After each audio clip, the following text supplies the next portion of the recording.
Why we do what we do. The answer to the book's title questions goes pretty much back to our brain. It's still a mystery that we are resolving piece by piece. Neuroscience has been steadily gaining insights into our biological system that consumes 20% of our energy.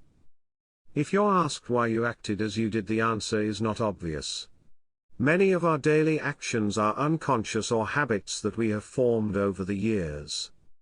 How we eat, sleep, exercise, or not, has a huge impact on our well-being. Our long human history of survival has deep imprints on our modern ways of living. We are still biased towards fight or flight responses, and almost everything in us is still tilted towards survival. We discount good news, pay more attention to the negative, and have strong biases and prejudices. Dr. Helena Boschi has put together an extensive overview of different aspects of neuroscience research and knowledge that is easy to grasp and not too academic. It explains the basic mechanisms simply and has practical applications for personal life as well as for business and leadership purposes. We are emotional creatures first, and logical only second.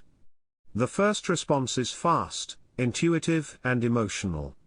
It encapsulates our biases, assumptions, and mistakes. This is why it's a good idea to sleep over big decisions and let the slower decision-making system kick in that is more logical and rational. It counterbalances the first response, gut feeling. Our memories are flickering. Every time we remember something, we are reconstructing the very memory based on our current state. Emotional significance emphasizes certain aspects and therefore others see the same incident differently. It is a good idea to keep a record of your decision-making process, so that you can go back to your thought processes and not rely on your unreliable recollection that changes on every memory retrieval. If there's one magic trick for improving your overall well-being, it's sleep. Have enough of it, and you may even live longer. Another amazing remedy is exercise. The simple things have long-lasting effects, but like healthy eating, we just need to stick to them.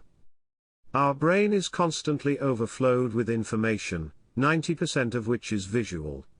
Most of the information is filtered out before it reaches our attention. Sense of smell is the only one that is hardwired to bypass the filtering.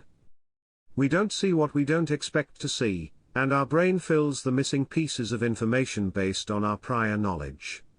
A fresh pair of eyes to any problem from someone who has a different background, experience, and knowledge domain can approach the topic at hand from an entirely different perspective.